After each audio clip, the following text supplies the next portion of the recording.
Oke, udah kelihatan ya? Oke, sebelumnya selamat siang semuanya. Jadi, pada hari ini aku sama Rimba bakal ngebahas beberapa soal buat persiapan ujian akhir sistem pengukuran. Jadi di sini info dari dosen pengampu sistem pengukuran buat UAS nanti ada beberapa bab, ada sekitar 6 bab. Jadi dimulai dari bab sinyal dan noise, kemudian bab measuring instrumentation, kemudian untuk pengukuran gerak, terus pengukuran tekanan, pengukuran aliran, sama yang terakhir pengukuran temperatur. Kalau misalkan dari buku, kalian bisa dimulai baca-baca dari bab 6.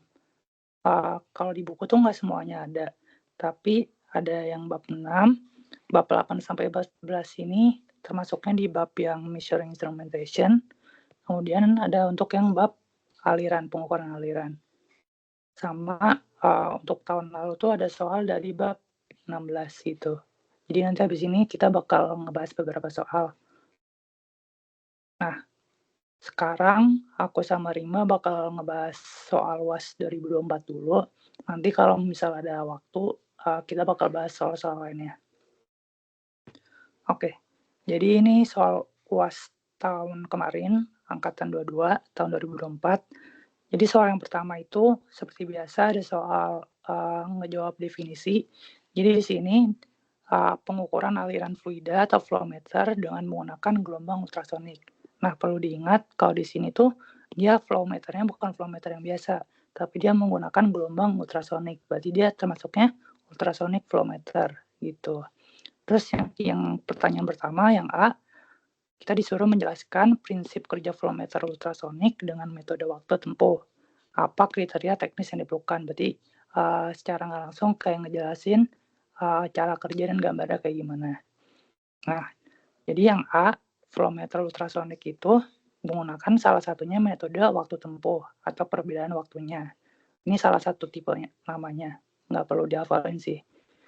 Nah, flow meter ini cara kerjanya transducer piezoelektrik bersentuhan langsung dengan fluida. Pengukuran ini cocok untuk aliran dan gas yang bersih dengan satu fase. Nah, bisa dilihat di sini gambar pengukurannya, alat ukurnya, di mana ultrasonic transit time flow meter seperti ini. Jadi dia tuh ada dua titik. Yang satu itu transducer A atau 1, yang satu lagi transducer B atau 2. Nah, mungkin kalian perlu hafalin gambarnya ini, nggak terlalu susah. Siapa tahu tahun ini soalnya bakal keluar lagi. Pokoknya ingat aja, di sini tuh ada 2 titik transducer, kalian bebas namain yang mana aja, yang A, yang B, tapi jangan sampai ketukar. Yang kiri ini dia gambarnya dari buku, yang kanan ini dia gambarnya dari PPT. Ini kalau bisa dilihat dia titiknya beda.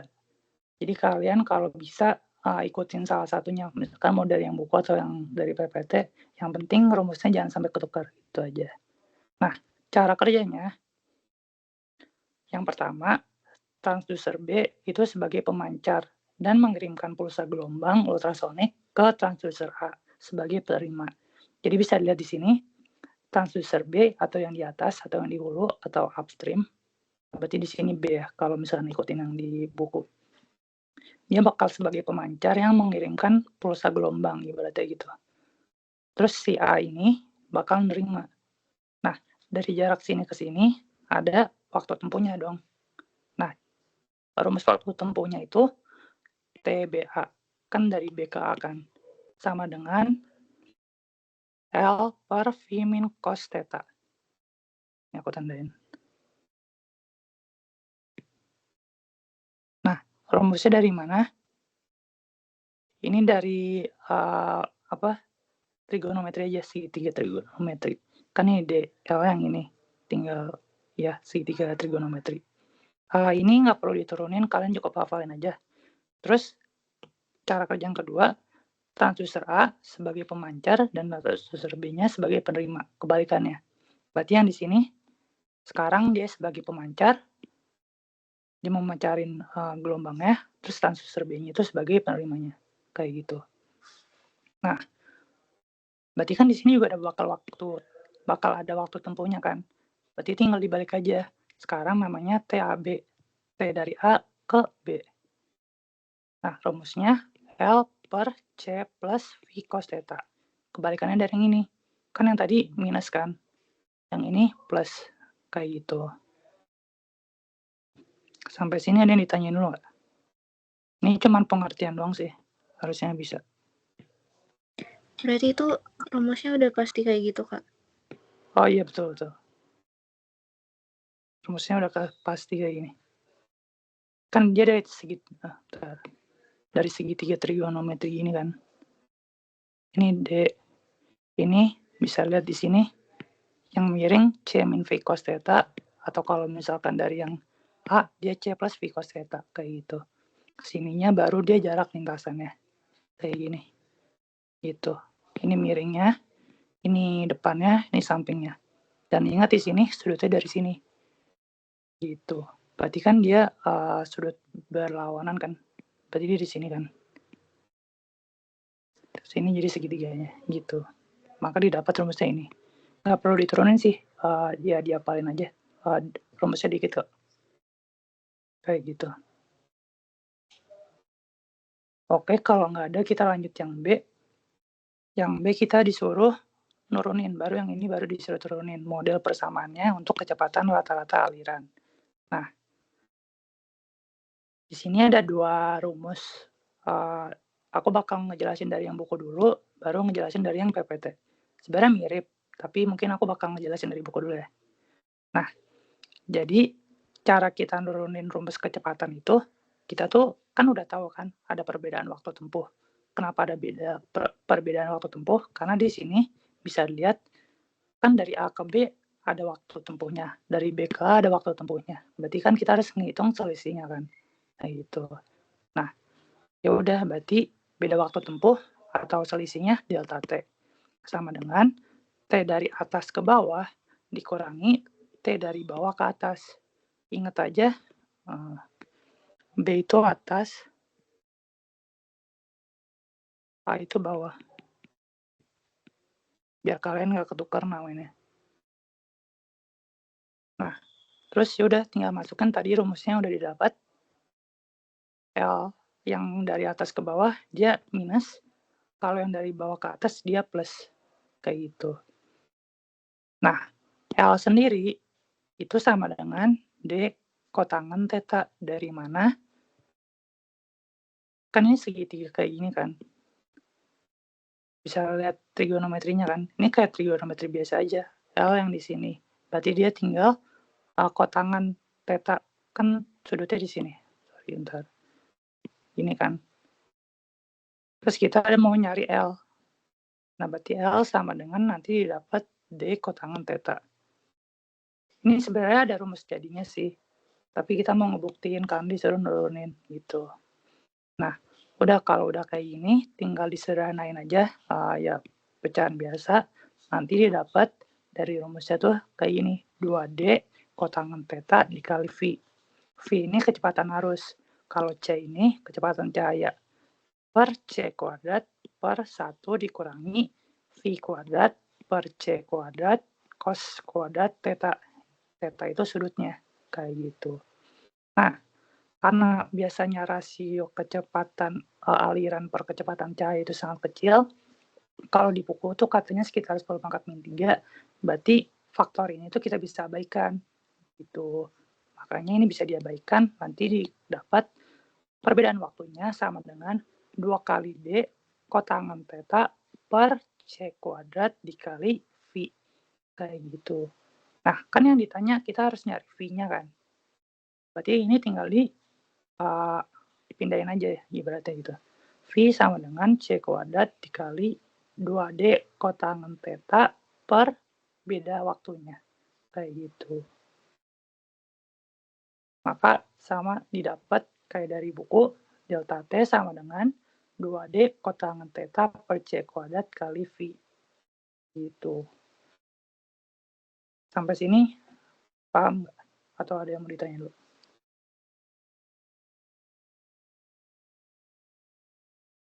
Kalau nggak ada, mungkin kita bahas yang C. Yang C itu kita disuruh nyari Kan pada pengukuran laju aliran C-nya 1.500 meter per second. Dalam pipa diameter 10 cm, berarti D-nya 10 cm, C-nya 1.500. Terus menggunakan gelombang ultrasonik berupa lintasan akustik tunggal dan membentuk sudut tetanya 45. Terus di sini diketahui waktu tempuhnya dari hulu ke hilir, berarti atas ke bawah 0,60, hilir ke hulu 0,15. Ya, hulu ke hilir 0,06, hilir ke hulu 0,150 milisecond. Ingat satuannya masih milisecond, yang ini juga masih sentimeter. Berarti nanti harus kita ubah. Gitu. Nah, yaudah tinggal kita masukin ke rumus yang udah kita dapat tadi. C-nya tadi 1.500 meter per second kan, udah meter per second, berarti dia nggak usah diubah. Dikali 2D, 2 dikali diameternya kan tadi masih 10 cm kan, berarti dia ubah ke meter dulu. Terus kotangan, tetanya sudut yang terbentuknya 45 derajat per delta T. Delta T-nya berarti perbedaan waktu tempuhnya. Yang hulu ke hilir ke hulu 0,150 kali 10 pangkat min 3. Kan tadi dia masih meter per milisecond kan. Kita ubah ke second kali 10 pangkat min 3 dikurangi 0,06 dikali 10 pangkat min 3. Ingat aja lihat dari sini. Jangan lupa satuannya harus diubah kalau ada yang belum sama. Gitu. Udah deh, langsung nanti didapat hasilnya sekitar 1012,5 meter per second. Nah, selain itu kita disuruh nyari laju aliran volume atau Q. Di sini kan disuruh nyari laju aliran volume kan, selain kecepatan rata-rata. Nah, ini pakai rumus ya, biasa aja. Kita nyari dulu areanya atau luasnya. Luas lingkaran kan pi d kuadrat per 4. Ya udah didapat hasilnya sekitar segini. 0,0785 meter. Jangan lupa D-nya kalau masih centimeter diubah ke meter. Terus setelah itu tinggal kita cari laju aliran volumenya. Berarti kan A dikali V, kecepatan. Ingat kecepatan yang V bukan yang C. Berarti A-nya udah didapat dikali V-nya yang kita dapat tadi. Gitu. Nanti dapat ya hasilnya sekian 7,95 liter per second atau meter pangkat 3 per second. Gitu. Sampai sini mau ada yang ditanya dulu nggak?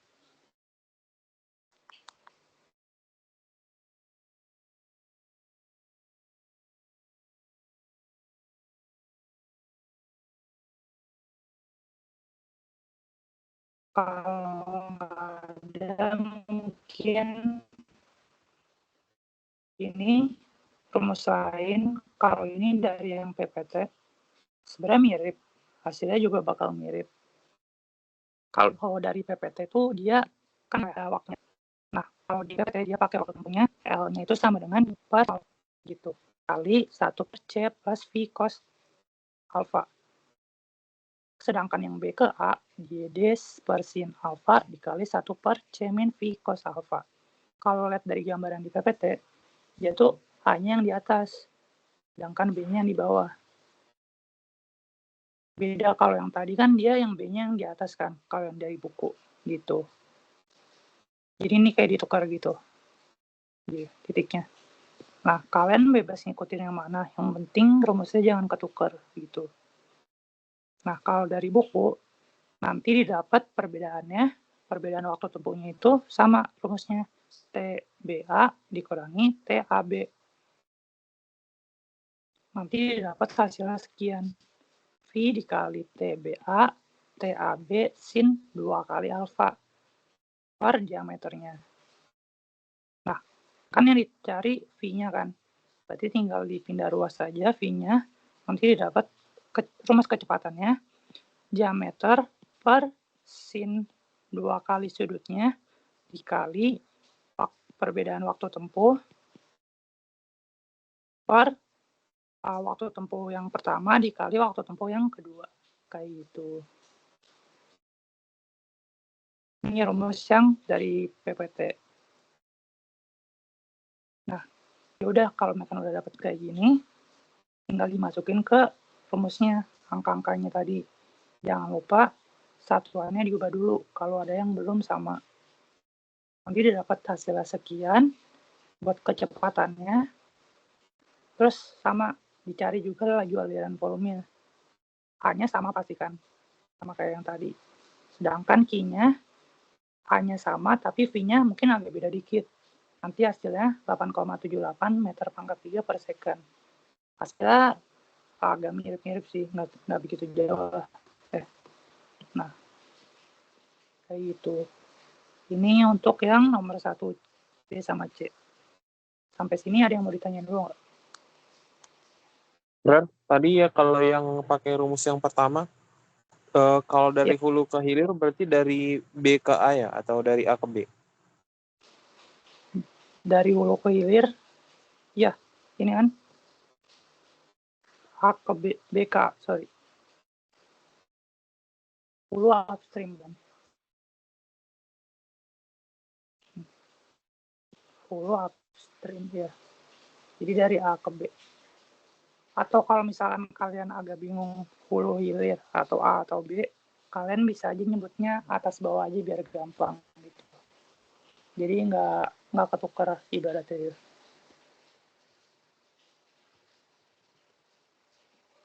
Gitu. Ada yang mau ditanya nggak? Mungkin biar gampang kalian bisa, misalkan pengen ngikutin yang ini yang lebih gampang dari buku, kalian ingat aja berarti B-nya yang di atas, kebalikannya gitu. Terus jangan lupa tandanya kalau yang B ke A dia minus, yang A ke B dia plus. Mungkin analoginya gini aja, biar hafal, B ke A kan dia ke bawah, berarti dia minus. A ke B dia ke atas, berarti dia plus gitu. Gitu aja sih, kalau misalkan pengen dihafalin. Oke, nomor 1. Ada lagi yang mau ditanyain? Kalau di ujian berarti pilih salah satu rumus saja ya, Kak? Iya, betul. Salah satu aja. Hasilnya mirip-mirip kok. Nggak begitu jauh error. Cuman dia beda. Kan ini ibaratnya kalau dari buku dia ngadepnya sini kan. Kalau dari yang ini dia ngadepnya sini. Gitu. Oh, kalau perlu sih kalian gambar aja. Biar yang ngoreksi tahu kalian tuh gimana interpretasinya gitu. Nanti aku bakal kirim catatannya.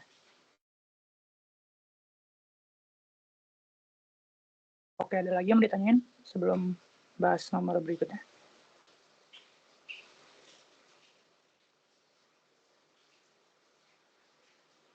Oke, mungkin kalau nggak ada, kita bahas soal berikutnya. Ini sebenarnya soal UTS ya. Jadi kayaknya kalau tahun lalu tuh ini masuk bab UAS. Kalau tahun kalian karena masuk UTS, mungkin aku bakal ngebahas soal pengertian aja yang lain. Ini soal UAS tahun-tahun sebelumnya. Jadi mungkin aku bakal bahas soal yang prinsip dulu aja. Nanti Rima bakal bantu bahas soal yang lain, yang rangkaian-rangkaian. Ini sebenarnya jadi tiap tahun bakal ada soal prinsip itu yang ditanyain tentang kayak jelaskan atau sebutkan. Nah, jadi kalian mau nggak mau harus ngafalin. Nah, saran dari aku, kalian ngamanin soal nomor 1 karena biasanya tuh dia ngejelasin gitu. Kalau misalkan kalian nggak bisa yang lain soal-soal hitungan, seenggaknya yang nomor 1 yang tentang penjelasan-penjelasan gini kalian bisa dapat poin dari situ gitu.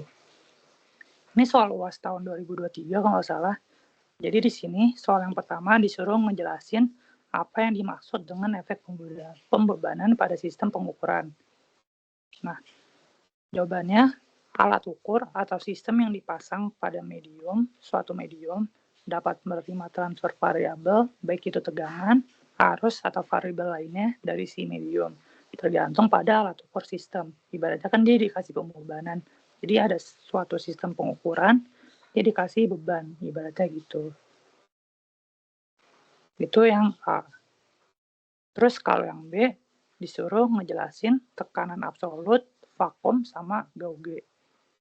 Ini pengertian biasa aja.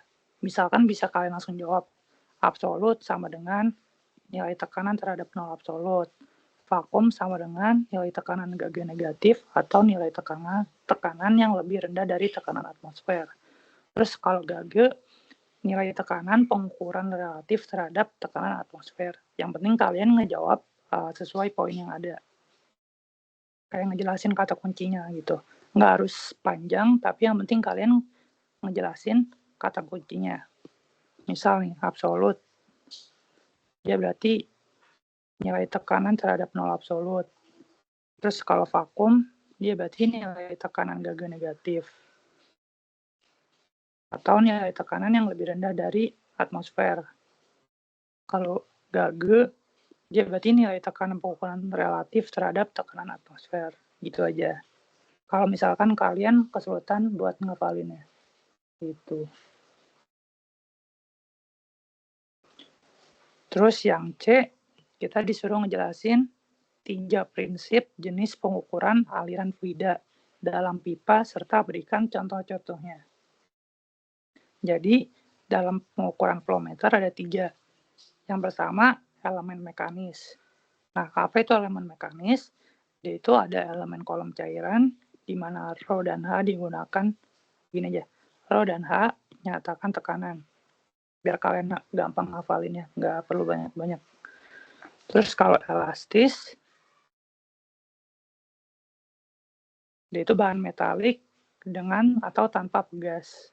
Kalau yang non metalik dia dengan pegas. Gitu. Contohnya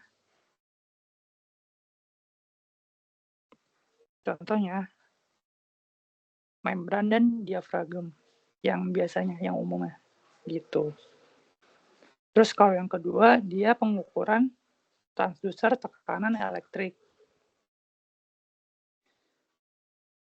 Pengertiannya adalah variabel defleksi sensor tekanan elastik yang diubah ke besaran listrik oleh sensor gerak. Ingat aja karena dia elektrik, berarti dia ada besaran listriknya. Gitu. Contohnya strain gauge sama piezoelektrik. Terus yang terakhir adalah tekanan vakum atau rendah. Berarti dia berdasarkan teori kinetik gas, kalian vakumkan. Contohnya, tabung McLeod. Gitu. Itu yang D.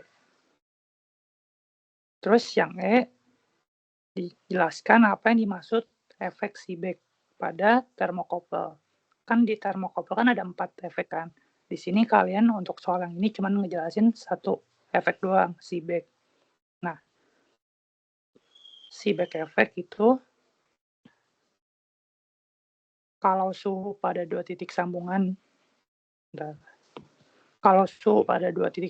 beda, berarti dia ada arus listrik yang akan muncul yang bergantung pada perbedaan suhu. Atau kalian kalau mau disingkatin, Seebeck effect karena ada suhu yang beda, maka ada arus listrik. Gitu aja. Sampai sini mau ada yang ditanyain dulu nggak nomor 1 buat pengertian. Kalau nomor 1 biasanya kalian lebih hafalin aja sih ya dari catatan di kelas ataupun soal-soal tahun lalu.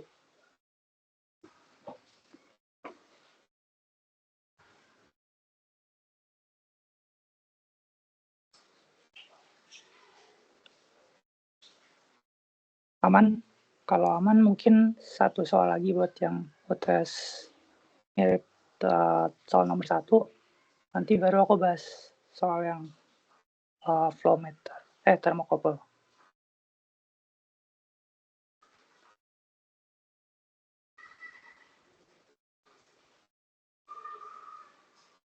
Nah, ini soal terakhir buat yang nomor 1. Ini salah satu soal UAS 2022 kalau nggak salah. Sama kayak tadi, setiap nomor 1 biasanya itu kita disuruh ngejelasin gitu. Dan ada beberapa poin. Misalkan A sampai D atau A sampai E. Nah, ini berarti kalian harus ngafalin tiap seenggaknya beberapa poin. Jadi kalian bisa dapat nilai di soal nomor 1.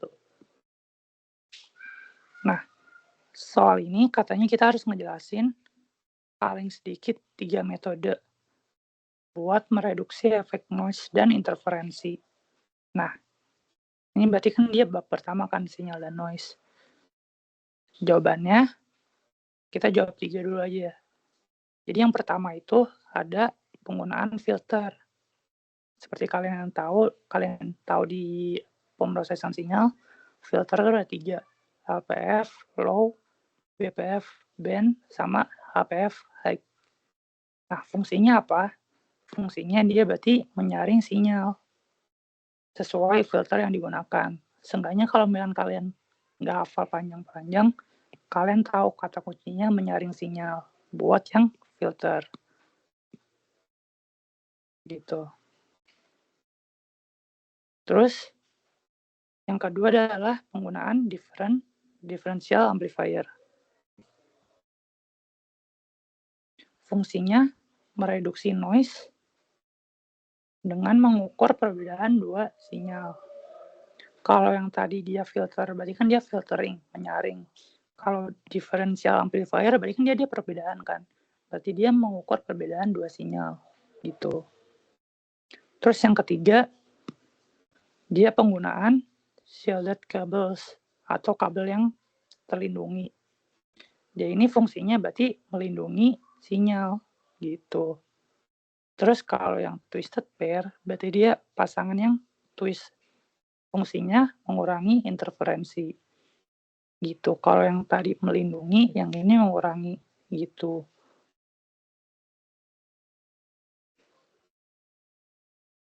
Terus sekarang yang B. Ini sama kayak tadi disuruh ngejelasin tekanan absolut, vakum sama gauge. Ini sama kayak tadi ya. Mungkin aku langsung skip ke yang nomor 3. Jelaskan 3 prinsip pengukuran tekanan dan berikan contohnya. Ini juga sama kayak tadi. Berarti langsung skip ke yang nomor D. Jelaskan 3 jenis elemen primer dengan teknik obstruction. Nah, elemen primer itu elemen yang berada di dalam atau di luar saluran, di mana tempat fluid itu mengalir gitu. Nah, di sini ada 3 persamaan. Ingat aja persamaan umum. Yaitu yang pertama kontinuitas, kedua Bernoulli, ketiga volumetrik. Nah, ini rumus-rumusnya. Bebas kalian tulis apa enggak, yang penting kalian ingat persamaannya dari elemen primer gitu. Terus yang terakhir yang D, disuruh ngejelasin prinsip dasar termokouple dan 5 hukum rangkaian termokouple. Nah, ini soal yang muncul di soal tahun lalu. Cukup banyak, jadi kalian mau nggak mau harus ngafalin gitu. Nah, jadi prinsip dasar termokouple itu 2 kawat. Bahannya tuh beda dan saling disambungkan. Ingat aja kayak gitu. Terus titiknya itu disebut junction. Terus kalau temperaturnya beda, di kawat bakal timbul arus listrik karena efek termoelektrik gitu. Terus kan disuruh juga ngejelasin 5 hukum termokouple kan. Nah, ini yang cukup panjang. Jadi hukum yang pertama, GGL atau gaya gerak listrik hanya bergantung pada suhu dari sambungan. Tidak dipengaruhi oleh suhu dari kabel penghubung gitu. Ini kalau mau kalian singkatin buat hafalin. Terus kalau hukum yang kedua, dia GGL tidak berubah ketika konduktor baru dimasukkan ke dalam salah satu rangkaian. Selama kedua sambungan berada pada suhu yang sama. Gitu. Terus hukum yang ketiga, jika bahan ketiga, dia kan berarti ngafalinnya gini aja, hukum ketiga berarti dia bahan ketiga. Terus dimasukkan ke dalam salah satu sambungan, GGL-nya tidak berubah. Terus hukum yang keempat, dia hukum perantara logam. Berarti GGL dapat diprediksi jika GGL bahan dari AB sudah diketahui gitu. Terus yang terakhir hukum kelima yaitu suhu perantara. Ingat aja kalau yang 4 tuh dia perantara logam, kalau yang kelima dia suhu perantara. Berarti dia tentang suhu dua sambungan pada suhu T1 dan T2 menghasilkan tegangan Seebeck. Dan suhu T2, T3 menghasilkan tegangan V2. Jadinya suhu T1 dan T3 menghasilkan tegangan V3 ditambah V1, V2. Penyebelahannya gitu. Ini cukup panjang, jadi mungkin sambil kalian baca-baca bisa dihafalin karena masih hari Selasa kan ujiannya gitu. Ini buat nomor 1. Ada yang mau ditanyain dulu nggak sebelum ngebahas yang lain?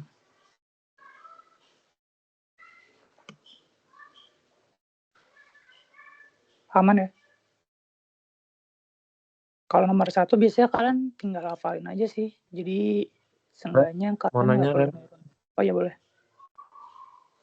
Kalau M dot itu rumusnya M dot ya? Rho A kali V ya? Ya, ini M dot. Nah, oh berarti itu masa per apa ya? Per apa sih satuannya kalau M dot? Per second mas. Oh, ini aja ingat lihat kalau misalkan nggak tahu apa satuannya, lihat dari satuan pengalinya. Misalkan rho apa? A kan meter kuadrat, V meter per second, rho meter pangkat 3 per second. Tadi kali kita dapat satuannya dari M dot gitu. Di kilogram per second ya mungkin. Iya ya, harusnya ya. M dot tuh ntar.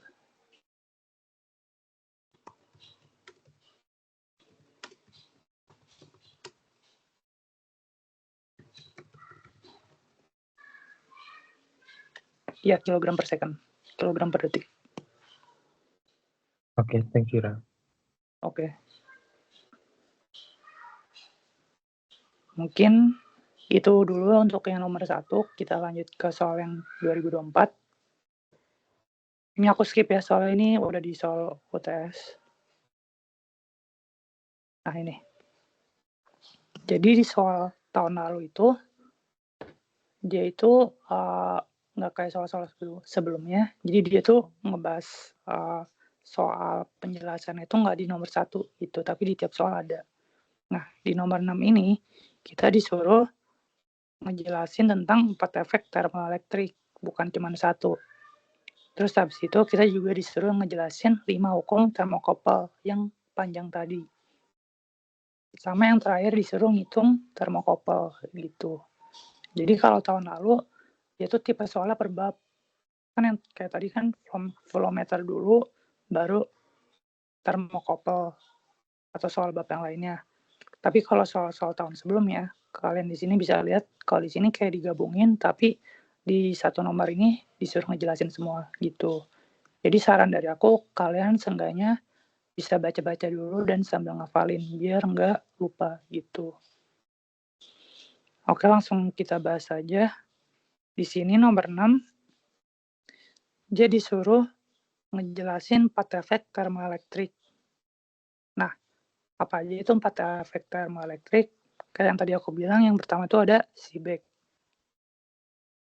Nah, Seebeck ini kalau suhu di 2 titiknya beda, maka ada arus listrik yang akan muncul yang bergantung pada perbedaan suhu. Terus kalau yang kedua namanya Peltier. Ini nama-nama penemunya kan. Kalau Peltier, arus listrik itu mengalir pada kawat termokouple atau pada kawat aja gitu. Berarti dia bakal ada suhu pada titik sambungan bakal berubah sesuai dengan arah arus listriknya. Terus yang ketiga namanya Thomson. Kalau Thomson, dia arus listriknya itu mengalir pada kawat dengan ada gradien suhu sepanjang kawat. Akibatnya, kalor dihasilkan pada titik di mana arah arus sama dengan arah kalor atau sebaliknya. Ingatnya kayak gini, arah arus sama dengan arah kalor atau sebaliknya. Terus yang keempat, efek Joule. Berarti dia arus listriknya itu mengalir pada kawat, maka ada kalor yang hilang sebanding dengan kuadrat arus. Nah, mungkin biar hafal, ini kan kayak ada jika makanya. Kalian hafalin aja, misal si back jikanya kalau ada suhu pada dua titik yang beda, sebab makanya arus listrik bakal muncul pada perbedaan suhu gitu. Kalau Peltier, jika arus listrik mengalir pada kawat, maka suhu pada titik sambungan berubah sesuai dengan arah arus. Terus kalau Thomson, jika arus listrik mengalir pada kawat, maka kalor dihasilkan arah arus sama dengan arah kalor atau sebaliknya. Terakhir kalau Joule, jika arus listrik mengalir pada kawat, maka kalor yang hilang sebanding dengan kuadrat arus gitu. Terus sekarang yang B, kita disuruh ngejelasin 5 hukum termokouple. Nah ini yang tadi, yang panjang. Hafalinnya kayak tadi aja. Kalian ambil seenggaknya kata kuncinya. Hukum pertama, gaya gerak listrik kalian bisa singkatin jadi GGL. Bergantung pada suhu dari sambungan. Tidak dipengaruhi oleh suhu dari kabel. Gitu. Terus kalau hukum kedua, GGL tidak berubah ketika konduktor baru dimasukkan. Selama kedua sambungan berada pada suhu yang sama. Terus kalau yang ketiga, jika bahan ketiga dimasukkan ke dalam salah satu sambungan, GGL tidak berubah selama kedua sambungan pada suhu yang sama. Terus hukum yang keempat, dia perantara logam. GGL dapat diprediksi jika GGL dari bahan A, B, dan AC sudah diketahui. Atau kalian sampai sini aja nggak apa-apa. Yang terakhir, hukum kelima, suhu perantara. Jika dua sambungan pada suhu T1, T2 menghasilkan V1, terus suhu T2 dan T3 menghasilkan V2, berarti suhu T1 dan T3 menghasilkan V3 sama dengan V1 ditambah V2. Gitu. Itu sih yang harus dihafalin. Takutnya tahun ini bakal keluar juga. Terus terakhir yang C, di sini katanya kita disuruh ngitung. Ada termokouple tipe K. Suhunya 0 derajat Celcius. Didapat tegangannya sebesar 23,72 mV. Terus kita disuruh nyari temperatur pada junction pengukuran. Nah, di sini dikasih tabelnya. Nah, caranya, step pertama, kalian lihat tabelnya nih. Ntar aku gedein. Kan katanya dia suhunya di 0 kan. Dan ketemu nilai pengukurannya 23,72. Nah, kalian lihat di sini. Di mana yang nilainya itu 23,72. Dia tuh di mana? Di sini kan. Di antara 23,71 sama 23,75. Di sini dia 23,72. Titik 23,72. Nah, ini pakai rumus interpolasi biasa aja. Kan berarti di antara 2 sama 3, berarti kan dia 572, 573. Ini cara bacanya 570, 571, 572, 573, dan seterusnya gitu. Terus pakai di sini titiknya. Kan di sini yang di antara 23,72, ini 23,714 sama 23,757 kan. Nah, pakai rumus interpolasi biasa, kita mau nyari T.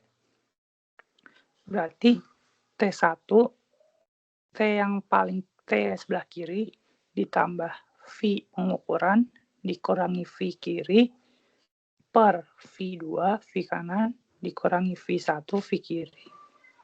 Dikali T2, T kanan dikurangi T1. Nah, ya udah tinggal kalian masukin T-nya. T1-nya kan yang di kiri kan. 572, sorry. 572 cara bacanya. Kan ini 570, ini 2 kan. Berarti dia 572. Yang di sini berarti 573. Misalkan soal tahun ini berapa ya? Misalkan 238 deh. Kan berarti dia di sini kan. Berarti dia antara 4 sama 5. Berarti dia 574 atau 574 sama 575 gitu. Itu cara bacanya. Oke, lanjut. Tinggal kalian masukin angkanya. Yang di sini berarti dia 572.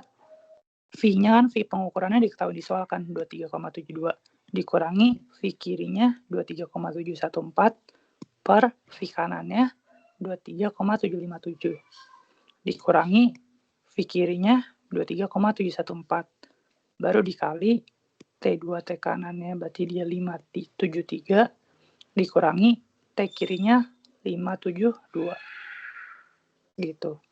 Nah, udah kalian langsung hitung, ntar didapat hasilnya sekitar 572,14 derajat Celcius. Gitu. Sampai sini mau ada yang ditanya dulu nggak? Tentang bab termokouple atau nomor 1? Pengertian. Kak, yang C tadi, itu si tegangannya nggak diubah ke volt dulu ya? C yang mana? Ini? Yang barusan ya? Oh ini. Ini nggak usah, nggak apa-apa, soalnya di sini kan dia juga dalam milivolt kan. Oh, oke. Ya, kecuali kalau misalkan tabelnya dia diketahui dalam volt, baru kalian ubah. Karena di sini dia dalam milivolt, jadi nggak usah, nggak apa-apa. Kan dia cuma perbandingan kan, ntar juga bakal kecoret ibaratnya gitu. Jadi ketemu hasilnya. Oke, makasih. Ya, hasilnya sekian. Gitu. Kalau misalkan kalian ragu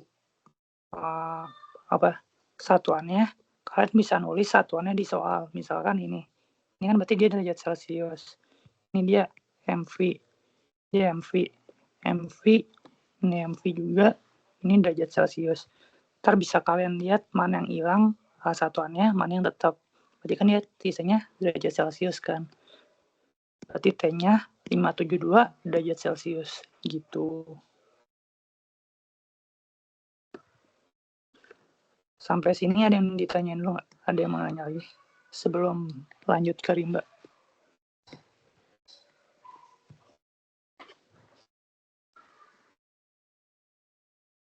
Oke, mungkin kalau nggak ada lagi, lanjut ke rimba dulu. Sebelum nanti kalau misalnya ada waktu lagi, bakal ngebahas yang lain.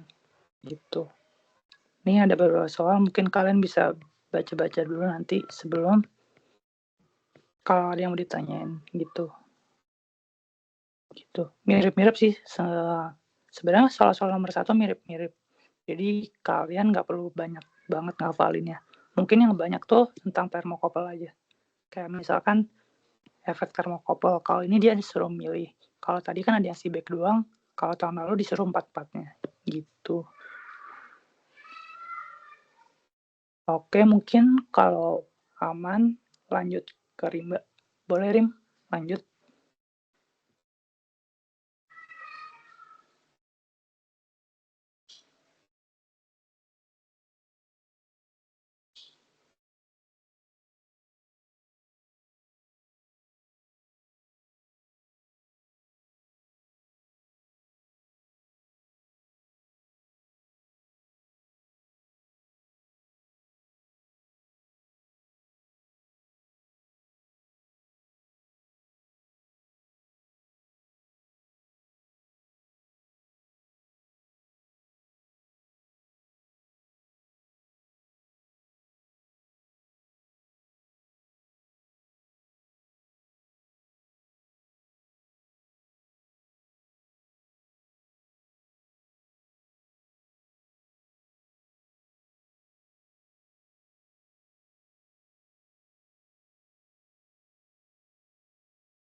Tim kayaknya nggak ada suara lo. Tes. Halo, Aman-aman. Ya udah. tadi ya. Oke. Thank you, Rel. By the way, ini gue baru ingat. Ini tuh soal tahun sebenarnya angkatan 2021. Kenapa? Karena dari paket soalnya itu ini Januari 2024, sedangkan kita ujian itu di Desember 2024. Cuman sebenarnya dari segi soal tuh nggak jauh beda. Cuman yang angkatan kita itu lebih susah sih sebenarnya. Aku yang aku ingat tuh ada 2 soal yang aku salah sebenarnya. Ada yang satu soalnya itu tentang penurunan ini kayak penurunan fisisnya gimana. Terus satu lagi yang aku salah itu ada di bagian kayak gini. Nah ini kayak ada sistem, mereka tuh ngasih tahu sistemnya yang agak aneh gitu, terus kalian suruh susun sendiri penempatannya gimana. Kalau misal sistemnya aneh dan waduh nggak kebayang nih gimana penempatannya, udah satu-satunya cara itu mainin si satuannya gitu. Ini kayak oh ya akhirannya harus theta, berarti kalau dari awal volt ini nm, oh gimana caranya biar jadi theta yang dibutuhin. Atau oh ya inputnya harus volt, gimana caranya keluaran theta ini dikaliin suatu satuan, keluarannya bakal jadi volt, inputnya bakal jadi volt. Gitu sih, 2 soal itu yang menurut aku agak nggak template dari biasanya gitu. Mungkin itu hal. Terus masuk ke soal selanjutnya kali ya. Ini mungkin ada suatu sensor temperatur dengan output listrik 4-20 mA linear terhadap input temperatur 0-400. Oke. Jika impedansi Norton ini udah ketebak bahwa soalnya bakal ngebahas tentang loading effect. Oke. Sensor ini dihubungkan ke display yang memiliki impedansi 250 ohm melalui kabel yang memiliki resistansi kabel total 400 ohm. Display menghasilkan pembacaan 0-400 Celcius untuk input tegangan 1-5 volt. Nah ini aku bakal jelasin pelan-pelannya karena kemarin kayaknya masih ada yang belum mengerti gitu tentang konsep dari loading effect ini. Intinya adalah sebenarnya soal ini mau apa sih? Soal ini itu sebenarnya kita mau tahu ketika kita punya suatu sensor temperatur yang mempunyai spesifikasi ini, itu akan menghasilkan pembacaan seperti apa gitu. Kayak hasil sensor dan displaynya itu sesuai nggak sih sama input yang kita kasih, intinya itu. Nah kalau kita coba gambarkan, itu kita coba kasih tahu ya, bilang kalau bahwa inputnya itu 4-20 mA, maka ya udah di sini kita bakal dapat masukan gitu 4-20 mA kalau dikasih input temperatur 0-400 Celcius. Kita itu menggunakan impedansi Norton untuk menghilangkan pembebanannya. Pembebanan ini datangnya dari apa sih? Dari kabel, dari display itu dia punya beban yang membuat error pada hasil pengukuran. Di sini kita tahu bahwa Nortonnya itu 10⁻⁵. Ini kalau kecepatan bilang ya. Terus kabelnya itu di 400 ohm. Ya anggaplah di sini 200, di sininya 200. Ini kan kita udah dapet si bagian sensornya kan, ini sensor. Terus dia bilang bahwa kita tuh memasang suatu display, impedansinya 250 ohm.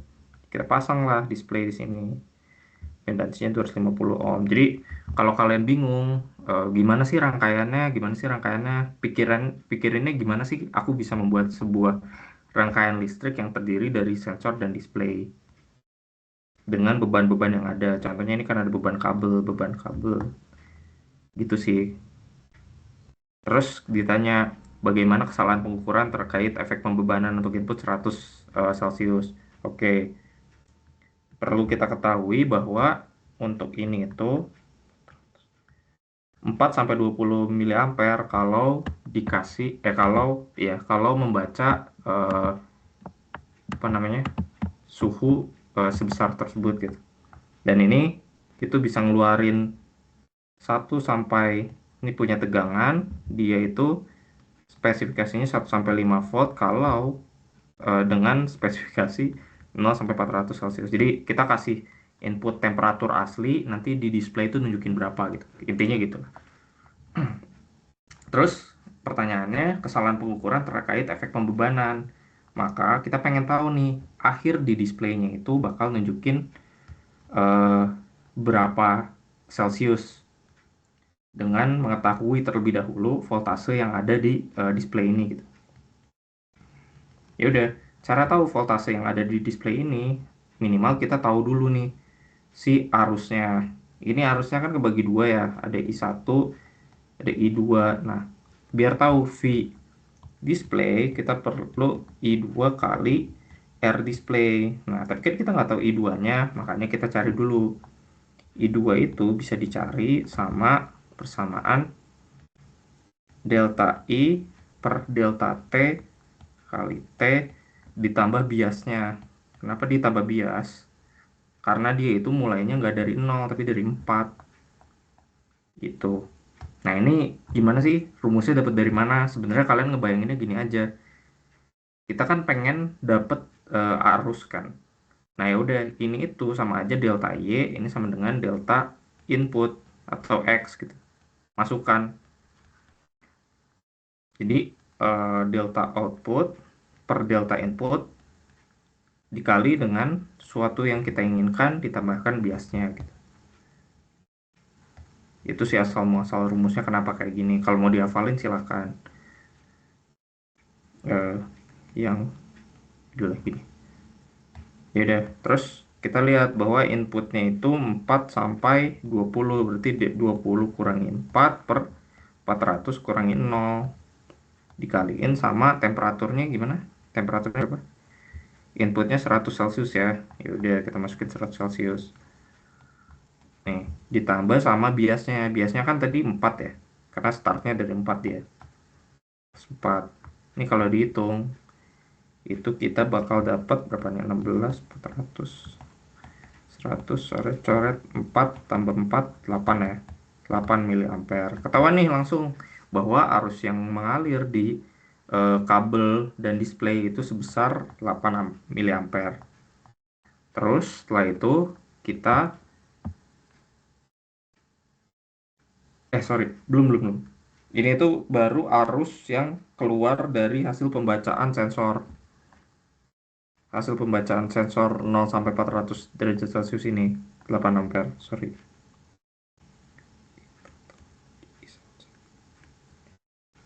Oke, untuk kita udah tahu nih di sini itu 8 mA alirannya. Terus kita bakal jadi kepisah kedua gitu, pisah dua. Ini ini berapa. Nah, caranya adalah dengan menggunakan persamaan RL yang kayak kita biasa gunakan gitu. I2 bakal sama dengan Rn per Rn total RK RD. Jadi ini R total. Ini tuh kenapa Rn sih Kak? Kenapa nggak yang apa namanya? Beban yang ini gitu, beban yang ini. Karena ini tuh kalau kalian ingat keterbalikan ya, kalau arus sama beban, karena dia kan V sama dengan I kali R ya. Kalau nanti kalian cari tahu tegangan yang ada itu baru V yang diinginkan per R yang diinginkan per R total. Tapi kalau ini kebalikannya gitu, makanya kita pakainya beban yang ini gitu. Oke, lanjut. Ini bakal dikali sama I total yang mana tadi 8 mA. Oke. Untuk Rn sendiri itu kita tahu bahwa dia 10 pangkat 5 per 10 pangkat 5 plus 400 plus 250 dikali sama 8 mA. Ini kalau kalian hitung bakal dapat di sekitar 7,948 ampere. Nah, udah gitu kita udah tahu nih bahwa gambar lagi deh, bahwa arus yang mengalir di sini ini kan 8 mA. Ini 7,948. Nah, ini kita perlu cari tahu bahwa voltase display itu dapat di angka berapa. Ya udah, ini gampang aja. Voltase display itu akan sama aja kayak I2 dikaliin R display. Yang mana kalian bakal dapat 7,948 dikali sama 250 ya tadi. Itu di angka 1987,08 milivolt, karena dia ini kan miliampere, atau di sekitaran 1,987 volt. Hati-hati sama satuan karena rawan salah. Terus kita udah tahu nih voltase di display itu segitu, dan kita dikasih tahu tuh bahwa voltase 1 sampai 5 itu linear dengan temperatur 0 sampai 400. Artinya kita perlu konversi dari voltase ini ke temperatur.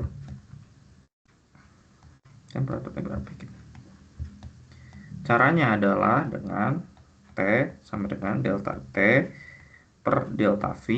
Ini output yang diinginkan, input yang ingin dimasukkan, V kurangi A. Karena ini ada biasnya juga kan di dia.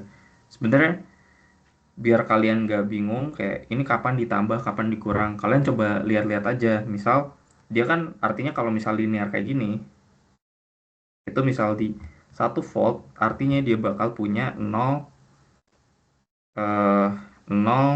Celsius kan. Ya udah, aku kemarin mikirnya kayak kalau misal aku masukin 1 ke V, gimana caranya keseluruhannya itu jadi 0. Oh ya udah, aku satu-satunya cara dikurangi biasanya itu sendiri, itu 1 gitu. Itu sih caranya. Ya udah, ini kita masukin aja delta T. Kalau ada yang mau nanya potong aja ya. Delta T sama dengan 400 dikaliin sama 5 kurangi 1 yaitu 4 dikali 1,987 kurangi 1. Ini bakal dapat di angka 98,7 Celsius. Oke, kita lihat nih bahwa hasil pembacaan display dan temperatur sebenarnya itu memiliki perbedaan, atau kita bisa hitung errornya itu 100 dikurangi 98,7. Oke, ini di sekitar 0,1,3 1,3 Celsius, atau ya 1,3%. Terus kalian kalau mau sebaliknya juga sebenarnya nggak apa-apa sih, 98,7 kurangi 100, nanti minus juga nggak apa-apa hasilnya. Soalnya kayaknya aku juga yang ngoreksi. Oke, yang ini udah selesai nih bahwa kita tahu errornya segini. Lanjut di yang B. Kalau beban impedansi Nortonnya segini, gimana sih kesalahannya? Secara logika harusnya semakin besar impedansi Norton, kesalahannya akan semakin kecil. Kenapa? Karena kalian lihat ini, yang I totalnya itu harusnya semakin besar ini akan semakin sama dengan 8 mA. Makanya dia menghilangkan efek pembebanan ini. Efek pembebanan ini dia bakal hilang. Itu sih. Yaudah, kita coba aja ulang. Tapi bebannya beda. Kita udah tau lah I sensornya itu 8 mA. I2-nya bakal 2 kali 10 ya. 2 kali 10 pangkat 5, 2 kali 10 pangkat 5, tambah 400, tambah 250. Ini bakal dapat di angka dikali 8, bakal dapat di angka sekitar 7,974 miliampere. Terus habis itu cari voltasenya.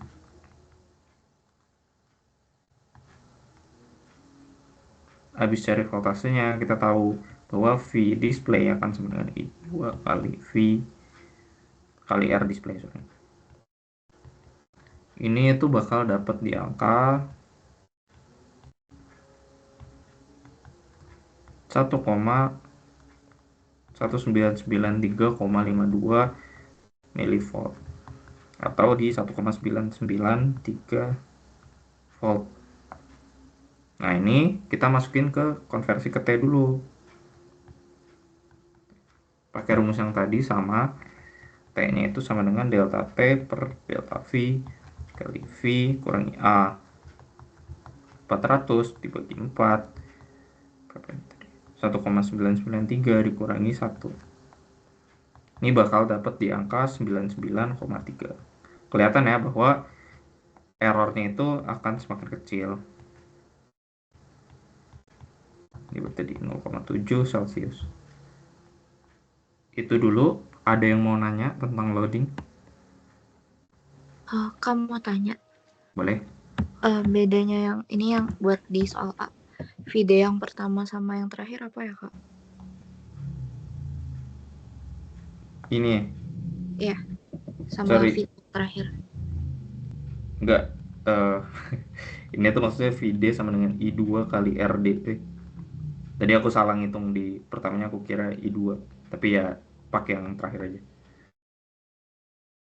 VD ini. Jadi ketika voltase display ini ketika arus yang ngalir di I2 berapa gitu. Bukan yang pertama, bukan yang dikali IS. Berarti step awal ngerjain yang A tuh kita cari IS ya Kak?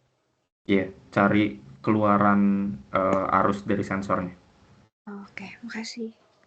Aman. Lanjut ya. Nah, ini sensor LVDT dilengkapi dengan PSD, sensitive demodulator, dan LPF, low pass filter pasif, digunakan untuk mengukur. Udah, lanjut dulu ya. Baru ngeh lagi. Digunakan untuk mengukur gerak minus 20 sampai 20 mm dengan sensitivitas 5 mV per milimeter. Output sensor dihubungkan ke komputer melalui suatu amplifier dan konversi analog ke digital, analog to digital converter. Gambarlah rangkaian LVDT yang dilengkapi dengan PSD dan LPF.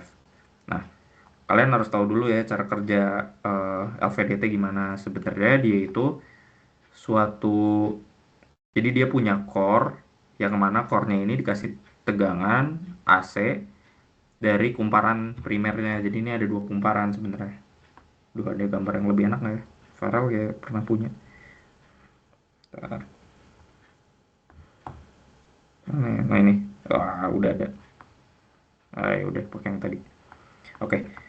Jadi ini primer, ini sekunder.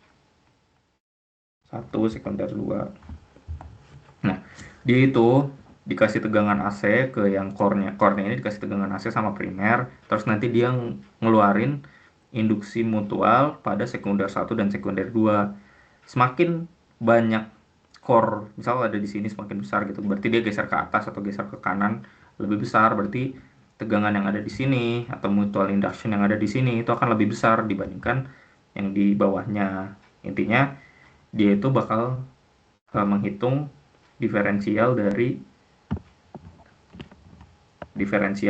kedua ini gitu. Nah, ini kan kita kasih tahu gambarkan rangkaian LVDT yang dilengkapi dengan PSD dan LPF.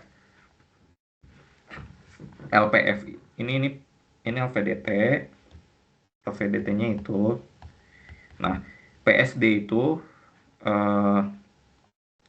phase sensitive demodulator itu intinya biar ngasih tahu arah dari gerakannya itu sendiri. Nanti ada grafiknya, kalian bakal lebih paham.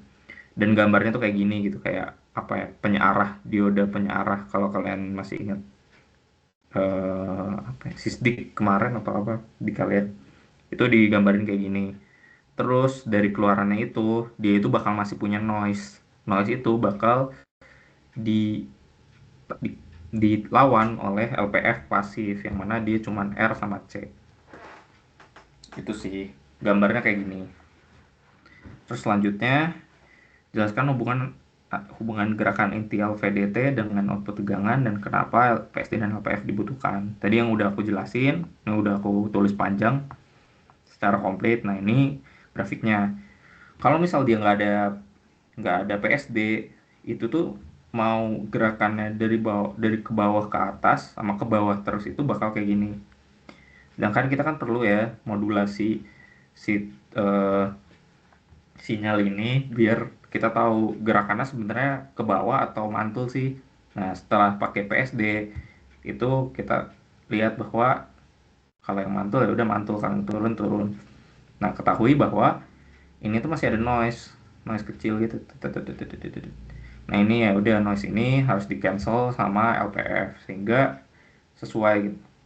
Itu sih gampangnya LVDT. Terus lanjut ke ini ya. Lanjut ke pembahasan soalnya. Tentukan rentang output tegangan LVDT. Oke. Ini ngecek. Kita baca dulu. Dia itu geraknya minus 20 sampai 20 mm dengan sensitivitas 5 mV per milimeter. Yaudah, minus 20 sampai SMP lah ya, janganlah jelek. Sampai 20 mm dengan sensitivitas 5 mV per milimeter. Oke, gimana caranya? Ya udah dikali aja karena kita kan pengen tahu output tegangannya berapa. Output tegangannya gampang dikali aja, berarti nanti dapat 100 mV sampai 100 mV. Minus 100 mV sampai 100 mV. Udah beres yang C. Yang D resolusi pengukuran 0,55 mm. Jadi sebenarnya resolusi ini tuh konsepnya gimana sih sebenarnya? Jadi dia itu gimana caranya dari kan 100 mV itu sama aja 0,1. Gimana caranya dia itu pengen baca gimana ya ngomongnya? Kalau pengen dibaca bisa dibaca dengan ketelitian gitu. Dia kan 20 sampai 20 mm. Dia tuh bisa baca sampai pergerakan sekecil 0,5 mm dan itu pakai persamaan span per resolusi. 20 span-nya kan dari minus 20 sampai 20. Terus resolusinya yang diinginkan sekecil 0,5 mm. Jadi dengan perubahan sejauh minus 20 sampai 20 itu dia bisa dapat pembacaan sampai 0,5 mm. Yang mana ini 400. Nah, ini tuh kasarnya kayak kita tuh butuh memori sebanyak ini untuk membaca sekecil 0,5 mm. Nah, terus kita tahu konsep bit, dia itu 2 pangkat n itu bitnya gitu. Ini harus lebih besar dari 400 atau memori yang kita butuhkan. Yang mana ini n-nya itu nanti harus lebih besar dari 8,64 atau ya udah biar aman dan memorinya penuh ya cukup gitu. Dia pakai 9 bit. Oke. Udah yang D, terus E. Oke. Yang E itu perancang amplifier sinyal analog jika ADC dengan input bipolar 5 volt digunakan. Artinya, kita kan tahu keluaran dari rangkaian ini itu cuman sebesar berapa tadi? 0,1 volt. Sedangkan pembacaan ADC kita itu sampai 5 volt. Gimana caranya? Dari 0,1 ini bisa jadi 5. Ya udah, kita perlu amplifier. Aku pakai coba amplifiernya itu yang op-amp yang non-inverting biar nggak usah ribet-ribet lah sama minusnya. Nih, terus plus ini rangkaiannya RF. Kalau ada salah koreksi. Nah, ini persamaannya itu gain yang kita butuhkan 1 plus RF per Rin. Gain yang kita butuhkan berapa sih? Ya udah 5 bagi 0,1 yang mana 50 gainnya karena kita pengen ngubah dari 0,1 itu ke 5. Oke. Setelah itu kita masukin aja 50 1 plus RF per Rin. RF bakal sama dengan 49 Rin. Nah, ini sebenarnya kalian nentuin RF-nya berapa, RI-nya berapa, bebas sih. Cuman aku saranin biar kayak biar bagus sebenarnya itu kita pakai angka besar aja, misal 10K. Terus RF-nya berarti bakal jadi 490. Ini sebenarnya nggak penting, tapi secara praktikal tuh dia nggak bakal voltage drop kalau si voltasenya ini besar. Si bukan voltasenya, apa namanya, si R-nya ini besar. Udah beres. Ada yang mau nanya? Tapi ini kalau misal R-in-nya kalian mau 100, RF-nya jadi cuman 4.900 juga bener aja, aku benerin. Itu mah bebas lah, ngerancang. Kamu tanya yang D. Boleh. Itu N-nya 8,64 dari mana ya? Ini sih dari 2N 400. Dia tuh bakal pakai log kan ini ya. N-nya berapa biar ngasilin 400, coba. Berarti pakai Oke. apa ya lognya ini? Ya gitu loh pokoknya.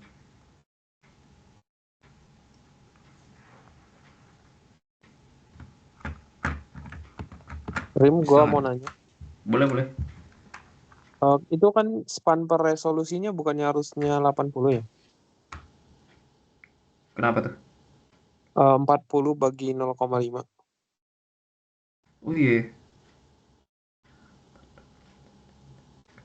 Iya bener lagi. Iya bener 80 ya. Minus 20 milivolt. Iya. Harusnya 80. Berarti berapa ini? 2 pangkat N.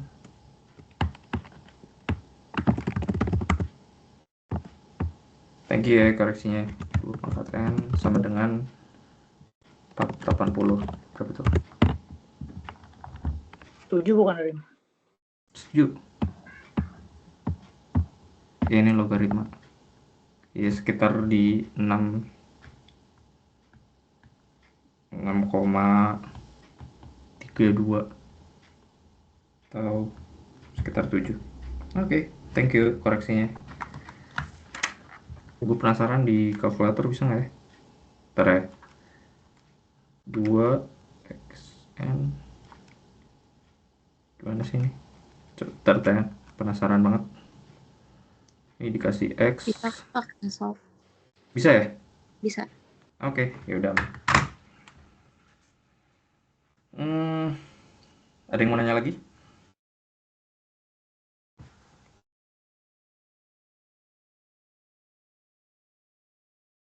Oke, lanjut kali ya. Ini soal terakhir UAS 2024. Habis itu aku ada satu soal yang kayaknya belum dibahas dari tadi, yaitu apa ya tadi? Strain gauge. Ini RTD dulu. Ketahui bahwa rumusnya itu RT. Aku lupa deh, yang zaman kita muncul nggak ini? Kayaknya muncul deh. Ya, ini muncul. Benar, yang ini muncul. Apa enggak? Ya, ini persamaannya. Jadi dia itu RTD itu semakin panas, resistansinya bakal semakin naik. Ya, dengan persamaan ini.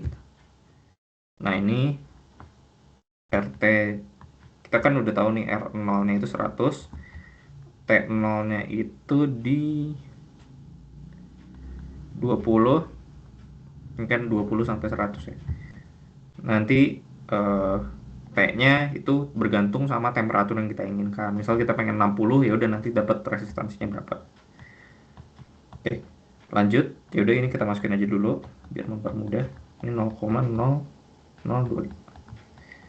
T kurangi 2. Terus ini disuruh, dia bilang rancang suatu sistem pengukuran dengan rangkaian jembatan dan op-amp yang memberikan output 0 sampai 10 volt untuk input temperatur 20 sampai 100 Celcius.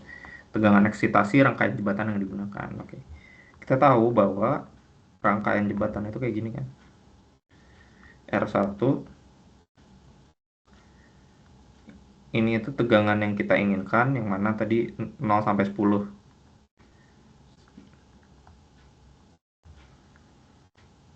Oke. Tegangan eksitasi itu maksudnya ini ya, tegangan X. Nah ini biasanya normalnya berapa lah, misal DC supply-nya berapa, 10 volt kali ya.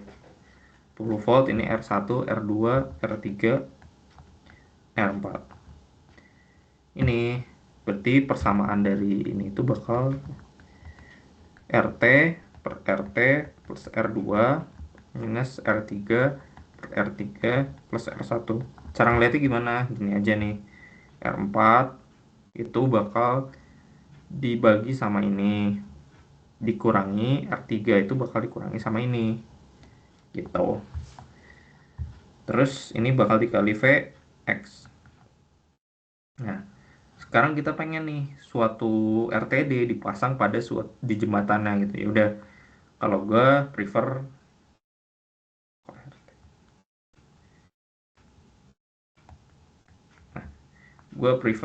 R4-nya itu yang diubah. Bebas sih kalian mau ngubahnya gimana, cuman pilihannya menurut gue paling bagus yang atas aja yang diubah, antara R3 atau R4. Ini bakal jadi RT, ini bakal jadi RT tadi. Oke, terus eksitasinya 10, oke, udah tahu. Terus resistor lainnya gimana? Biar gampang, itu kalian samain R3 sama RT-nya itu baseline-nya itu sama. Kenapa? Karena gini, ketika kita kan tahu ya keluarannya itu bakal dari Vout ini bakal dari 0 sampai 10. Artinya ketika RTD-nya itu di 0 volt, yang mana itu 100 ohm, Vout-nya itu harus sama dengan 0. Biar intuitif gitu. Yaudah, ketika RT-nya 100, gimana caranya? Ini semua itu bakal jadi 0. Yaudah, R3-nya harus sama kayak baseline dia, 100. Yaudah, ditentuin aja semuanya. Ini misal gue tentuin R3-nya 100. Biar karena gue males ya, susah-susah angkanya, semuanya kita kasih 100 aja. Jadi kita define bahwa R1, R2, R3 dengan 100. Oke. Ya udah, nanti kita dapat RT per 100, ini 200. RT plus 100 dikurangi sama 100 per 200. Ini 10 lah, gue masukin. Oke, udah. Kita tes dengan dia ada nggak ini? Oke, kita tes. Nah ini bagian ngetes. Maksudnya ngetes gimana? Gue kan pengen tahu ya keluaran Vout tuh berapa gitu. Biar gue tahu, gue amplify, gue besarin nilainya sampai berapa sih. Ya udah, tesnya itu RT-nya itu paling besar aja, yang mana RT di 100 Celcius. Gitu. Kemarin ini salah satu feedback kali ya. Gue kan udah ngoreksi, bukan ujian sih, ngoreksi tugas. Itu ada yang ngetesnya tuh di titik-titik tertentu. Cuman sebenarnya menurut gue, udah lu tesnya di titik maksimal atau minimumnya aja, maksimal atau minimumnya aja. Kemarin tuh ada yang kayak, coba RT-nya 100. Oh iya, Vout-nya 0. Berapa ya amplify-nya? Oh nggak usah di-amplify karena 0 gitu. Ada yang gitu. Sayang banget aja menurut gua. Jadi yaudah kita cek RT-nya ketika dia temperatur maksimum. 100, 1 tambah 0,0025. Terus di situ 100 dikurangi 20. Karena ini kan T yang kita inginkan. Yaudah, ini tuh bakal hasilnya di sekitar 100 ini. 10, sorry. Betul ya? Apa dah? R0. Iya bener lagi. Kenapa gue 10 ya?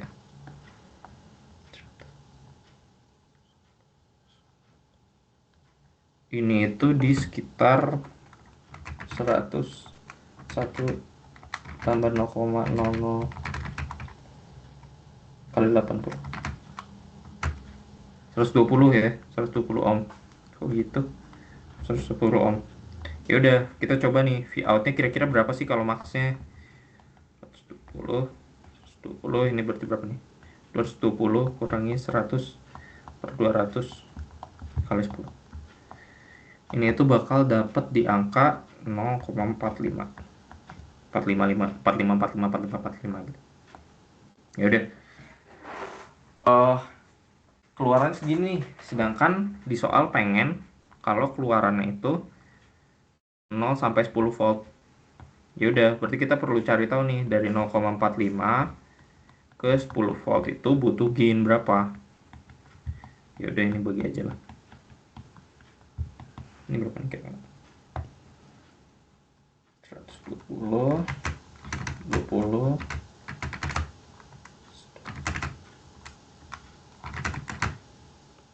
nih 10 dibagi itu terus sekitar di 22 deh. Sama aja sih sebenarnya kayak yang ini amplifiernya, karena konsep amplifiernya sama kan. Ini gue izin copy aja.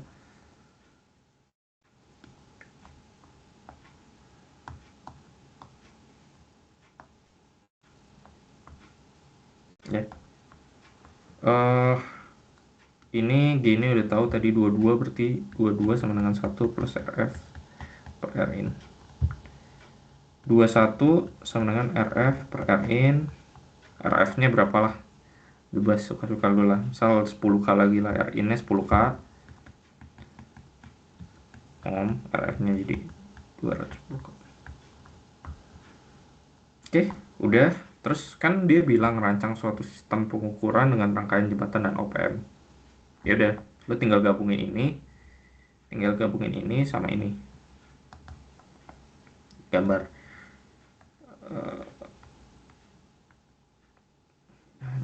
Maaf. Kita copy aja teman-teman. Ya udahlah gambar. Sebenarnya soalnya ya dari tahun 2024 ini sampai 2000 berapa ya? Pokoknya sampai angkatan 20 itu template. Cuman kayak angkatan 19 18 tuh udah agak aneh soalnya. Dan kalau kalian merasa bosan dengan latihan ini karena masih lama juga kan, udah mending belajar yang aneh-aneh juga gak apa-apa. Soalnya kemarin tuh sebenarnya susah, Cok.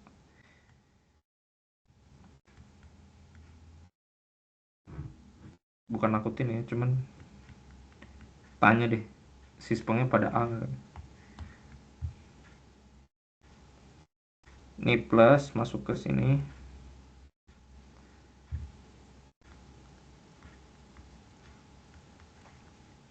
terus min. Ini bisa lebih bagus ya kalian buat nih.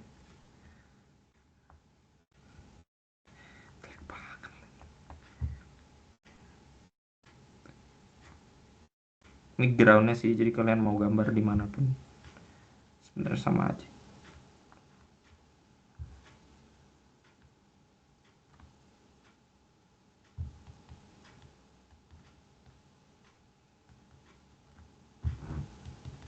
Udah gini aja lah ya.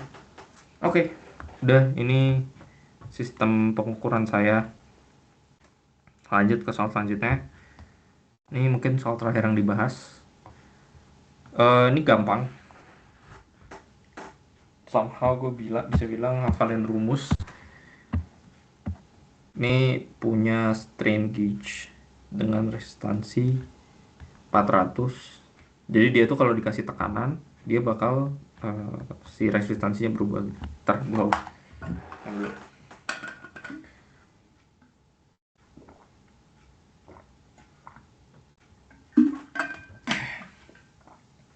Oke, lanjut.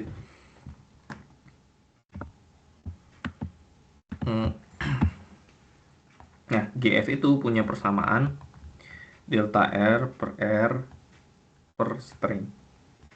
Delta R tuh perubahan resistansi yang terjadi ketika dikasih tekanan. Dan kita bisa lihat di sini ada modulus elastisitas yang kalian udah pelajarin, itu sama dengan stress per strain. Oke.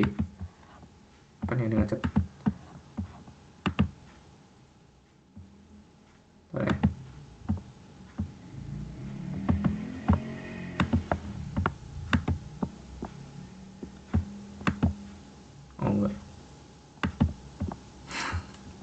Ya. Lanjut, ini masukin aja stres pada sel beban, berarti GF-nya kita masukin 3 per delta R-nya. Delta R-nya kita lihat nih, jika resistansi strain gauge berubah jadi 410 ketika sel beban dikenai tekanan, berarti delta R-nya kan 410 kurangi 400. Ini base-nya 400, strain-nya berapa ya? Ini bakal dapat strain sama dengan 10 per 400 dikali 1/3, karena 3-nya loncat ke bawah kan. Yaudah, berapa? Udah, biar enak ngeliat angkanya 120 aja lah ya. 1 per 120. Oke, terus kita pakai persamaan yang E. Stress per strain.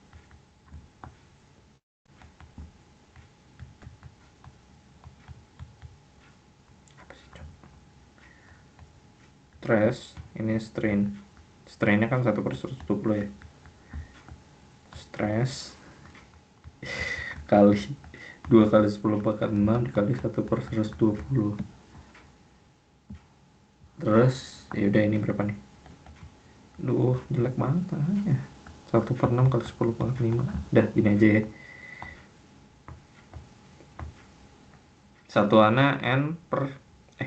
Satuannya kilogram per sentimeter. Karena strain itu kan nggak punya satuan ya, tapi stress dan E punya. Oke, ini yang A udah ketemu. Terus desain rangkaian jembatan Wheatstone dan amplifier jika diinginkan output tegangan. Ini persis sama kayak yang tadi, flow-nya sama ya. Output tegangannya 0 sampai 5 volt. Anggaplah inputnya, gue copy aja.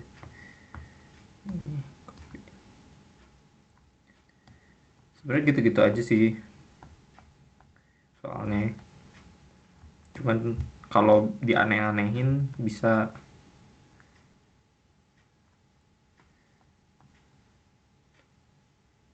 anggaplah 10 volt sama lah. Ininya R yang apa ya? SG.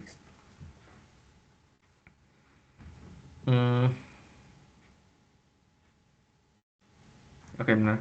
Ini 0 sampai 5 volt.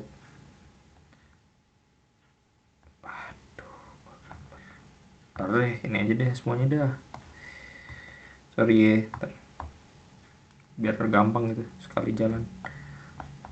Oke. Oke. Nah, ini kita lihat dulu Wheatstone bridge-nya.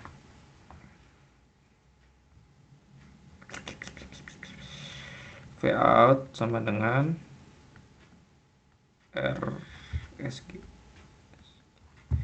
SG per RSG tambah R2 dikurangi R3 per R1.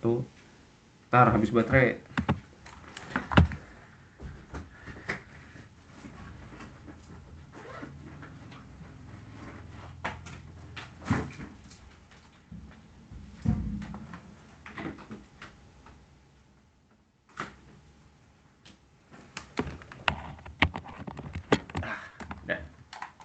Oke, lanjut. Tambah berapa nih? R3 tambah R1 dikali V X. Yang mana ini 10 ya tadi. Ya udah, kita cari tahu dulu R3-nya, R1, R2-nya perlu berapa. Ya udah, karena dia baseline-nya itu di 400, ya udah kita buat R3, R1, R2-nya sebenarnya 400. Jadi ketika dia di titik terendah dia bakal 0.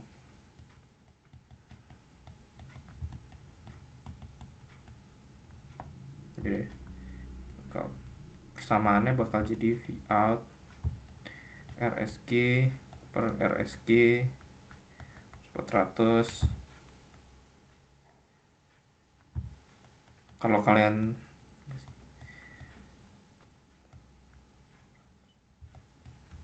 ini 10 ya. Yaudah, ini kita dapet nih persamaannya. Terus kita mau tahu V out nya berapa. Kita ngetes di tekanan tertingginya, yaitu ketika dia 410 gitu. Jadi kita tinggal masukin aja RSG-nya 410 per 810 gitu ya. Nah, kurangi 1/2 sebenarnya. Berapa nih?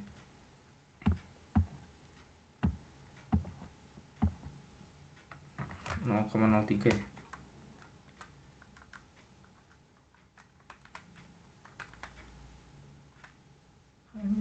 Coy.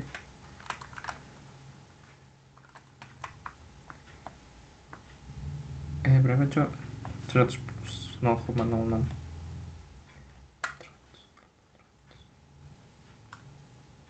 Oke.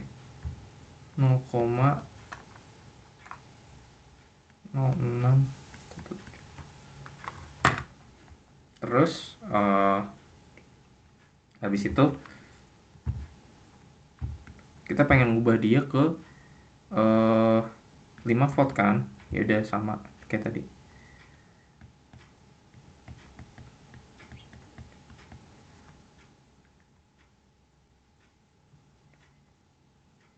Berapa ini? 81. Ya udah, nih enak nih angkanya 1 plus RF per RIN ke 80 ya, kayak biasa. RIN nya tebak aja lah berapa, 10k. RF nya nanti jadi 400 kan.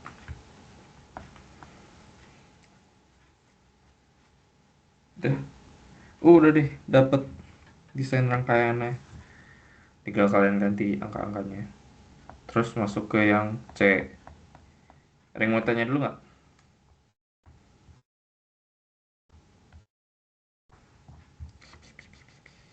Oke, aman ya.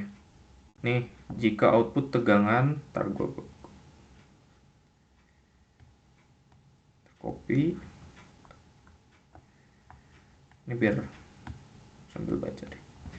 Jika output tegangan 5 volt dibaca pada voltmeter, itu 0 sampai 5 volt, skala 100 divisi. Maksudnya divisi itu gimana? Divisi itu gini.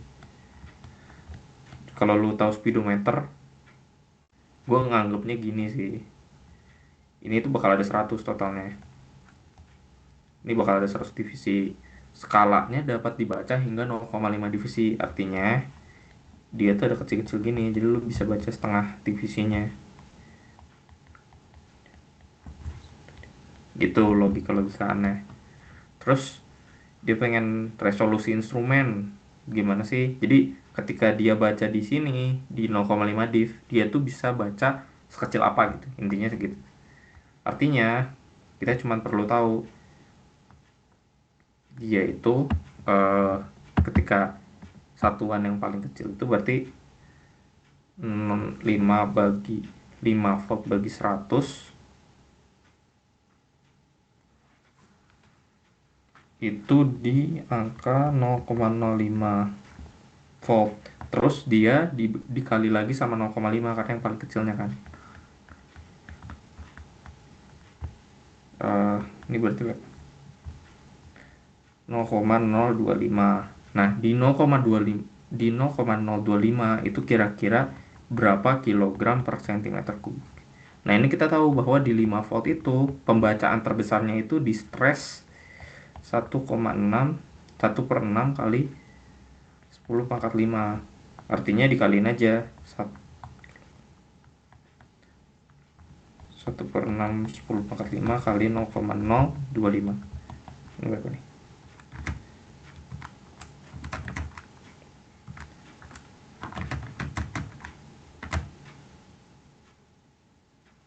Kira-kira per 0,5 per 0,5 div itu lu bisa baca segini. Udah deh. Ada yang ditanyain?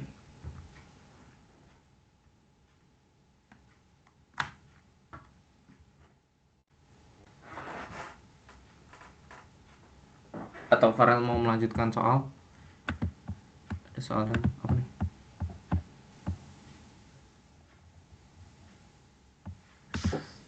Paling nambah yang ini aja, yang flow meter yang biasa, kayaknya tadi belum deh. Oke, boleh. Lanjut.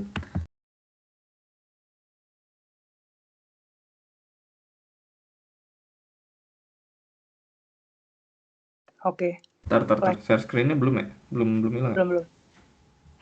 Tuh. Ya, cara ngilangin share screen. Udah hilang belum share screen? Belum.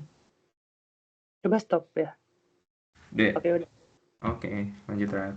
Oke, thank you, Rem. Oke, mungkin lanjut bentar lagi.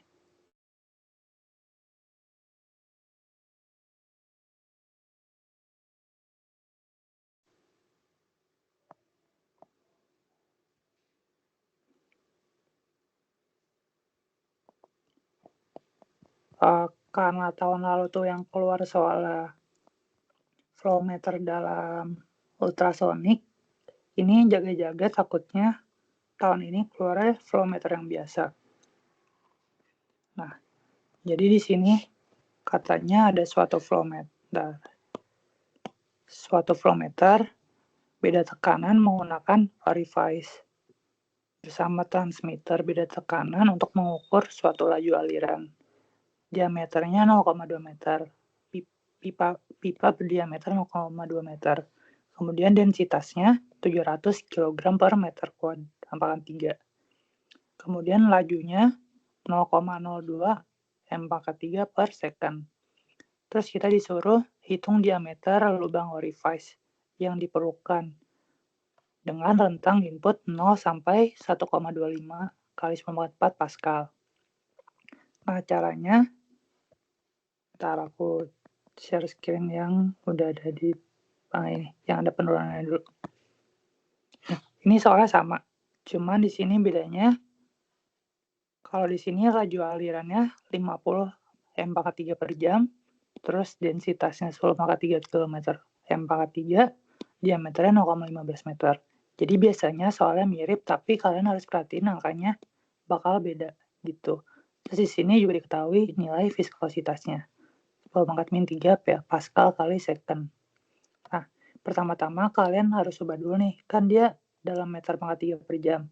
Kalian ubah jadi per second. Nanti dapat hasilnya sekian. Tinggal diubah aja, dikonversi aja. Nah, terus kita disuruh, sama kayak tadi, disuruh nyari diameter lubang orifice jika diketahui rentang inputnya sekian. Nah, caranya yang pertama, kan kalian udah tahu kan rumus persamaan Bernoulli kayak biasa aja. Dimana P1 tambah setengah rho V1 kuadrat ditambah gravitasi Z1 tinggi pertama sama dengan yang kedua P2 setengah rho V2 kuadrat GZ2. Nah, karena tingginya sama, ini kita bisa coret.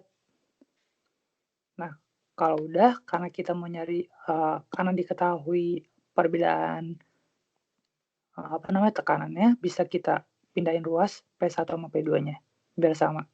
Jadi P1 dikurangi P2, P2-nya kita pindah ruas sama dengan setengah rho V2 kuadrat dikurangi V1 kuadrat. Kemudian kita ketahui nih dengan persamaan kontinuitas A1 V1 A2 V2, berarti kalau V2 sama dengan A1 per A2 dikali V1.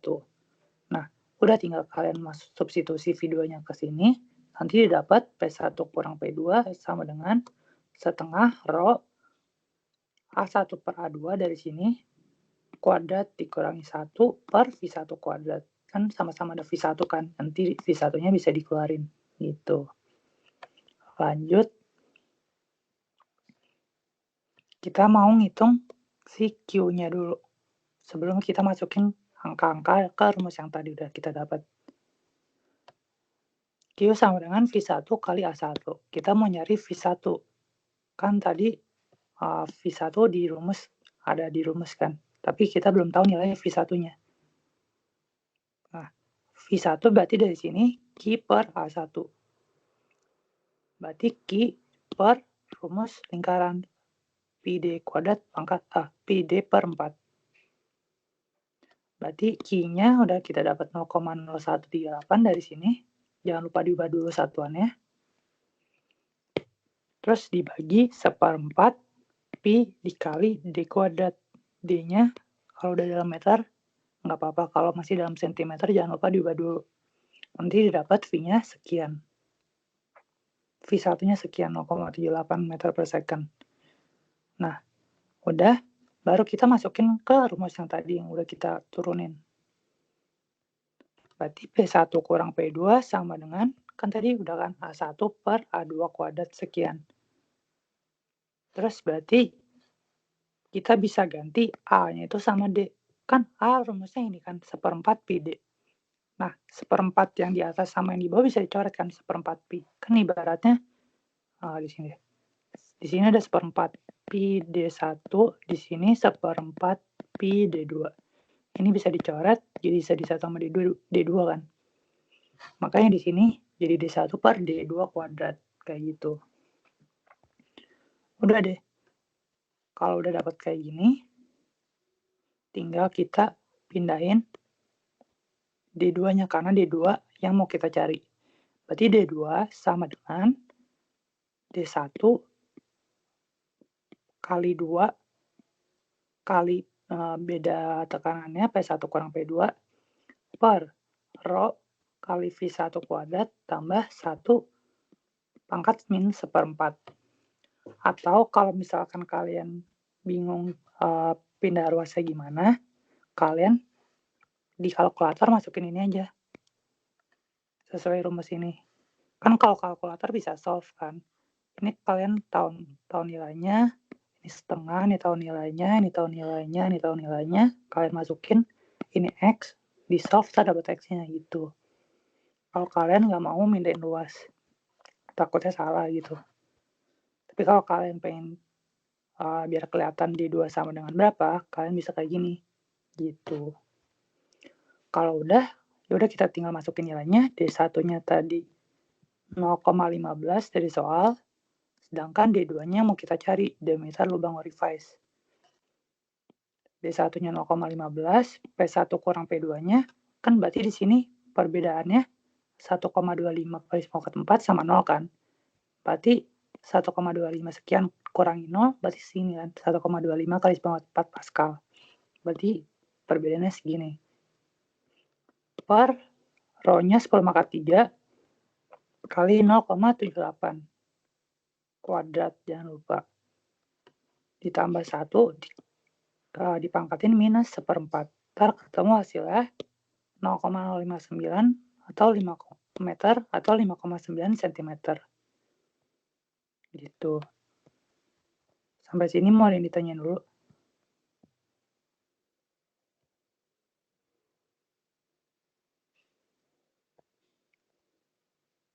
Ini Rho densitas ya yang ini. Densitas air. Nah, terus yang kedua disuruh nyari laju aliran volume ketika outputnya 12 mA. Terus jika outputnya 4 sampai 20 mA. Sekarang kita harus nyari kalau misalkan 12 mA berapa laju alirannya. Nah, ini salah satu caranya bisa pakai cara perbandingan input sama output.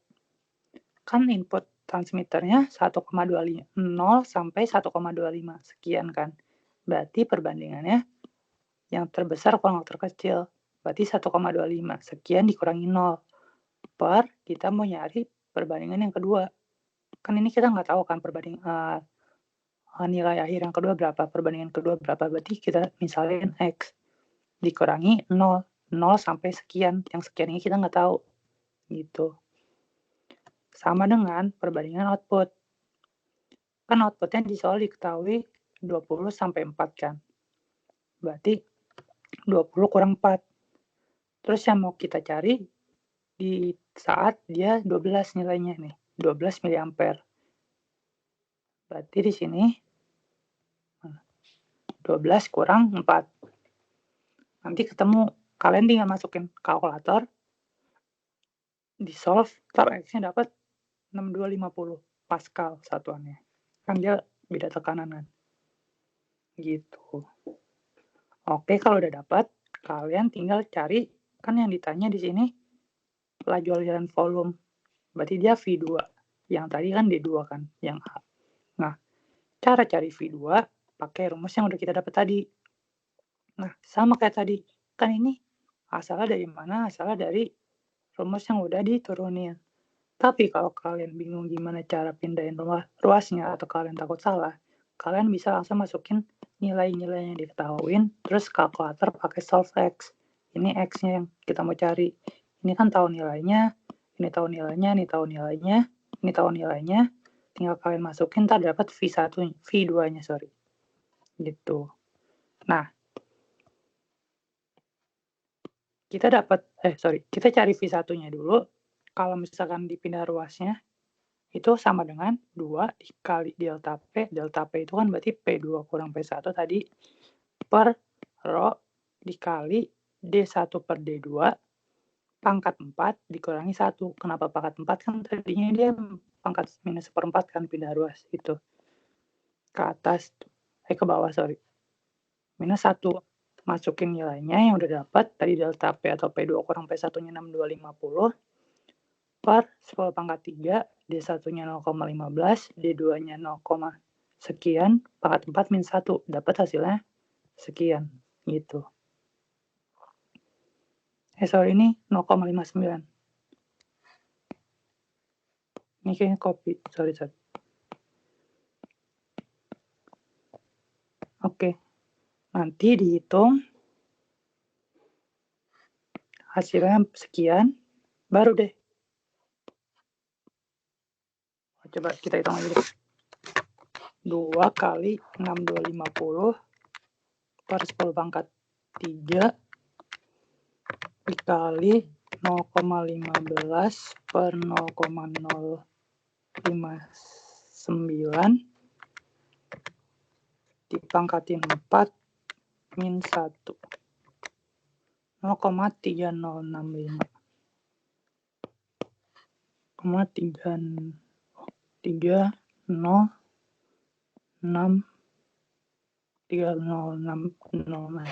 ya. Berarti ini 0, diakarin 0,306. Ini V1 kuadrat kan 0,306. Berarti diakarin jadi hasilnya 0,553. Gitu. Nah, kalau udah dapat V1-nya, baru kita nyari V2-nya. Dari mana? Dari rumus persamaan kontinuitas. Kan A1, tulis di sini deh.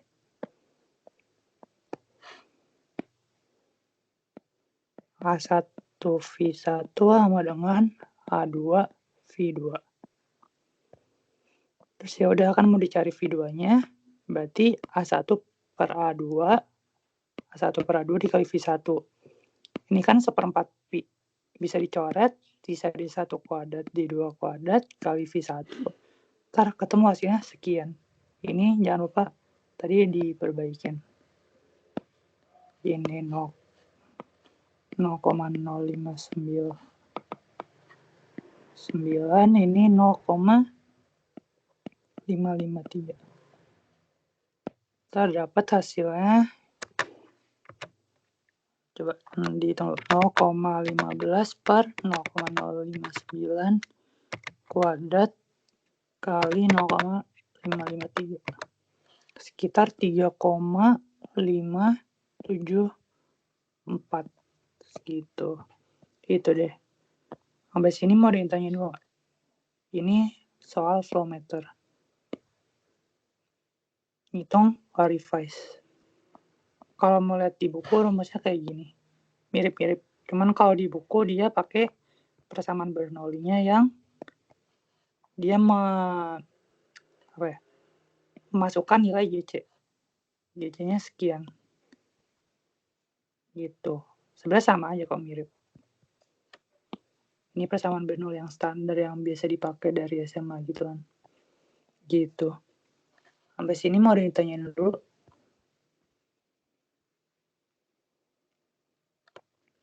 Kalau nggak ada mungkin satu soal terakhir yang mirip juga.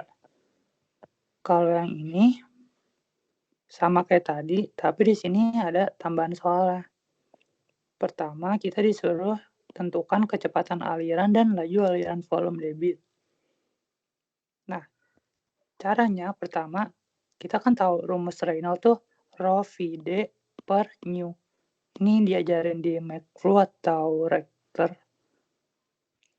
Nah, kita mencari V-nya dulu. Berarti kan tinggal dipindah ruas atau kalian masukin aja nilainya. V sama dengan Reynolds, bilangan Reynolds dikali new rho per rho kali D.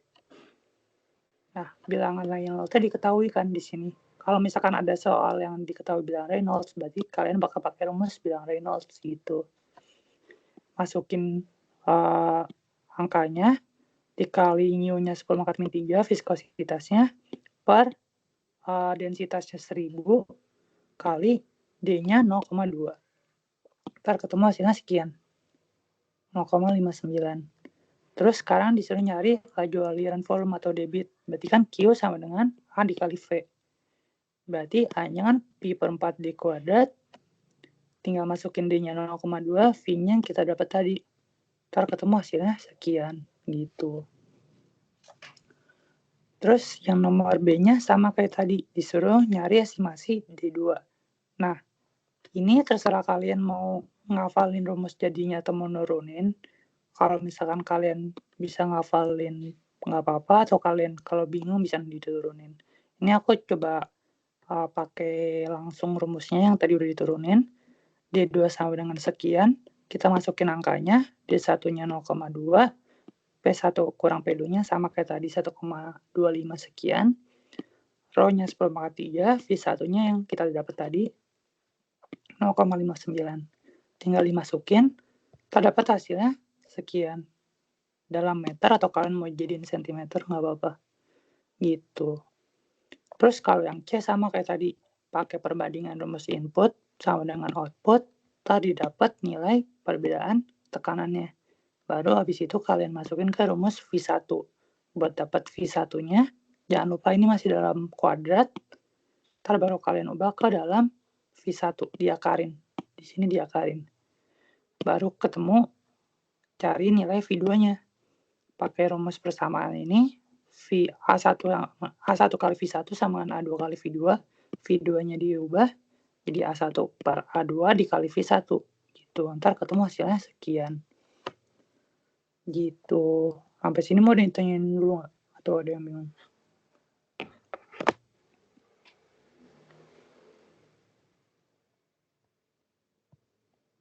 Oke, kalau nggak ada mungkin kalian tinggal bisa latihan-latihan soal dari soal-soal tahun lalu atau soal-soal dari PPT nanti aku kirim.